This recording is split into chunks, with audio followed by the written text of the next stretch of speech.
Eso, ahora sí.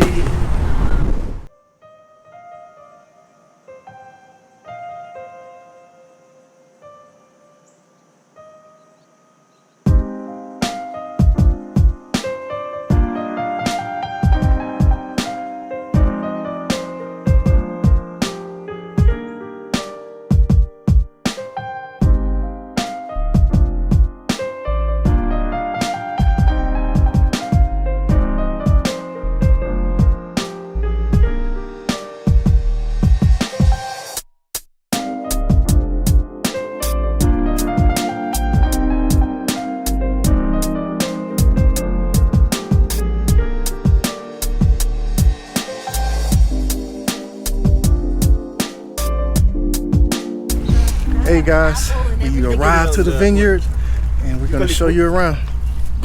Okay. La Redonda.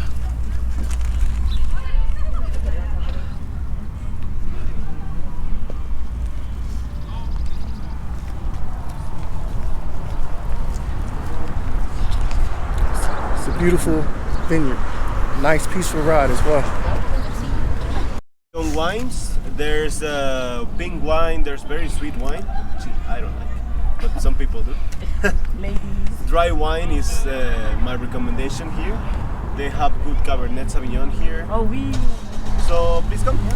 All right. Bring your masks. Nobody sees you. That's how confident they feel. They just think they're better. They think Paula knows everything. One thing I gotta tell you is that grapes, wine are not sweet. They are very sour. ¿Qué más que le hice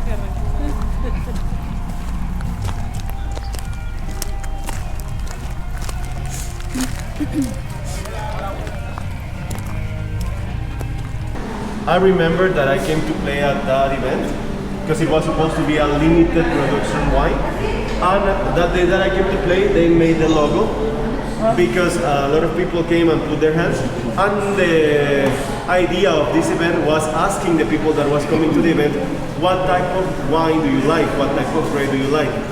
So as most of the people were Mexicans, they came up to this result of the mix of the query that was asked to the people.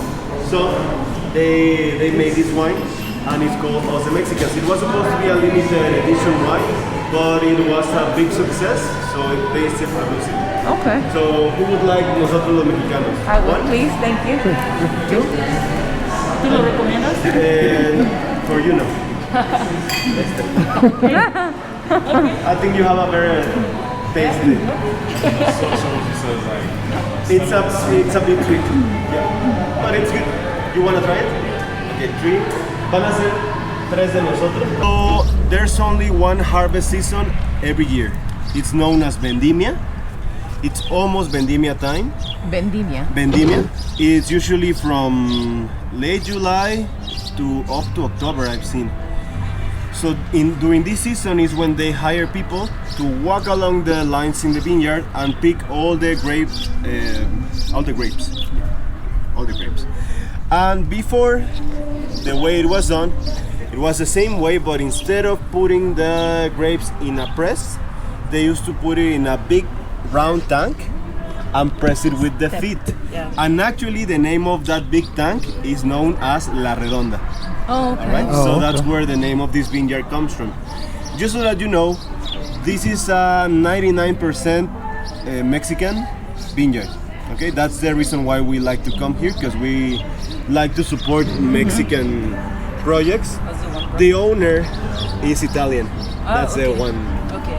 That's the 1%. But it's not like there be a La Redonda in Italy. Right. Okay, there's he decided to move his investment to here, and fortunately this is the most important vineyard in Querétaro. It's the biggest one. And something else that it's important is that all the production is grown in their own vineyard, so that keeps the quality. There's another very famous winery known as Freixenet. It's a French brand. Yes. French brand. The wine here is not good, but unfortunately all the tourists go there. So for the ones who know about wine, they go spreading the word that wine in Querétaro is not good. Ah. but we have very good wine in Querétaro. It's just a matter of knowing with who to tour around. Yeah. All right, so in Querétaro we have like 25 different vineyards. There's some very little ones, there's some very big ones like this one. There are some vineyards that don't make wine, they only sell grapes to other vineyards. And that's one of the parts of the process in which you can lose quality. Because here, as they own their own vineyard, they know how much they water the plants. They know if they use or not pesticides. One challenge for you. Why do we have roses, lavenders, and bougainvilleas? Insects repellent. Like a pesticide, like a natural pesticide. Is it like a natural pesticide? Not exactly, but sort of. I thought you use it for the like planting it with the wine or like in the ground. Do you use it to like? No. Planted in. You know how they say you to get certain. Well, no, it's coffee. I'm sorry, mixing it up. You know when you put like when you grow coffee, Yes. they put like the okay. So, Beginner, sorry. have you heard about the canary bird in the mines? No. So in old times, the miners used to bring a little bird in a cage down to the mine. And if the bird died, means that there were toxic gases around and the miner had to escape right away. Because the bird is more sensitive to the toxic gases more than humans. Same here. bird. If your roses, lavenders and bougainvilleas are dying or you see that they have a plague, means that you have a few weeks to protect your whole vineyard and not to lose your investment of millions and years. If it's gonna be a young white wine, you gotta pick all the white grapes. What are the white grapes? The green ones. Okay, it's kinda confusing, but it's not that hard. Okay. In Spanish, we call it uvas blancas and uvas tintas. Tintas, the red ones, and white, well, the blancas. Okay. Which are the green. All right, so once you pass that point and you have fermented your wine in the tank, and it's gonna be a young wine, it's basically ready. You can put it in the bottle, put a nice tag on it, you put a cork on it, and you can go straight to the market. Okay, and it will be a cheap wine because you didn't really have to spend that much time in the process. Okay. But if it's gonna be an aged wine, then instead of going straight to the bottle, we'll go to the barrel. The barrel can be different types of wood and different types of burn in the inside.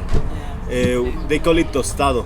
Okay, so it can be very, very tostado, it can be medium tostado, it can have non-tostado. No, it cannot have non-tostado because that burn in the inside makes the wood not to soak that much water, not to suck that much water. Because anyway, if you put let's say 100 liters in a barrel, maybe at the end you'll be able to only have 80 or because it's gonna soak some of that wine. Okay, so that is gonna affect the final price because you have to pay employees during that time. That is gonna be in the cellar. You need to take all the expenses during that period, and also assume that you're gonna get less wine than what you had at the beginning. So instead of costing 140 pesos, it might be 1,400. Okay, it's just a matter of a zero. All right. So, and the aged wines must have a time in the barrel and then a time in the bottle. They call it a stabilization time, and sometimes it's exactly the same time. So if it already spent a year in the barrel, it must spend another year in the bottle. So you already spent 2 years. 2 years, yeah. So that's gonna affect the final cost at the end. Okay? So now let's talk about the sparkling wine. That's why I brought this bottle, so that you know what shape it has. Usually you can tell what type of wine it is by the shape of the bottle. If it's a normal, like the rest of the bottles that you see in the other tables, like a normal cylinder, that's a table wine. In Spanish we call it vino tranquilo, vino de mesa, or no espumoso. That means it doesn't have a bubble. But if it has this shape, like a drop shape, you can tell that this is a sparkling wine. Okay? And the sparkling wine is the one that has 2 fermentations. So one happens in the tank and the other one happens in the bottle.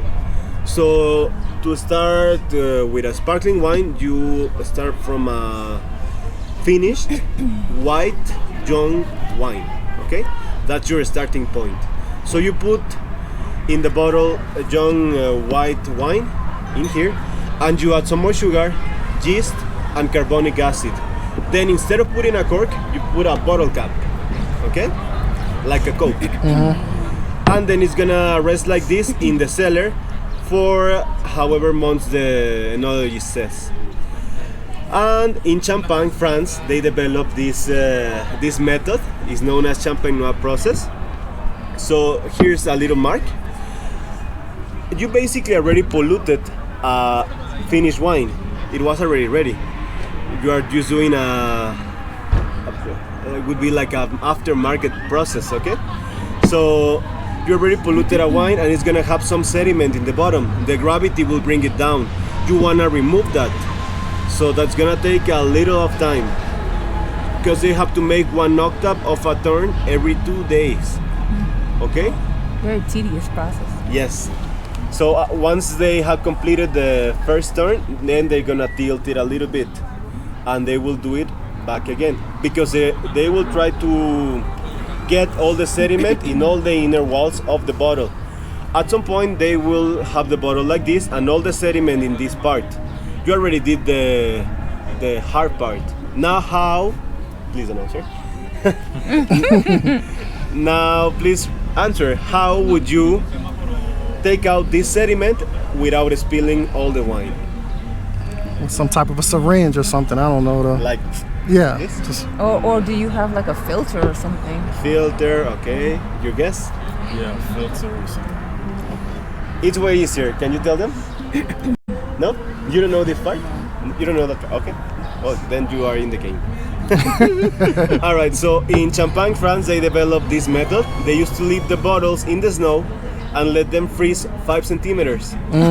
So once those 5 centimeters are frozen, you can put it back in this position and it won't spread back to the rest of the bottle. It will remain in this part and then you can just remove the bottle cap, and because of all the pressure contained in the inside, it will pop out gotcha. with a bit of wine, but with all the sediment.